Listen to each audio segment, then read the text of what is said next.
here at the Chicago Auto Show where the 2018 Dodge Durango has earned its stripes with new aggressive performance styling features and accessories through Mopar. Some of the new features include dual center stripes, carbon fiber interior trim bezels, and accessories through Mopar such as catback exhaust and lowering springs. The new dual center stripes are available in 5 different colors and add a sinister custom look straight from the factory on the Dodge Durango RT and SRT models. Enhanced SRT interior appearance group brings authentic carbon fiber upgrades to the Durango's SRT cabin.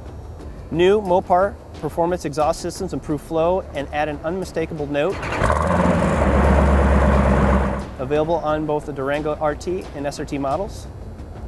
And finally, adding to fastest SUV in its class, a new Mopar performance lowering spring kit which delivers improved handling and lower stance. Performance enthusiasts looking for a 3-row SUV with a factory custom look need to look no further than the 2018 Dodge Durango.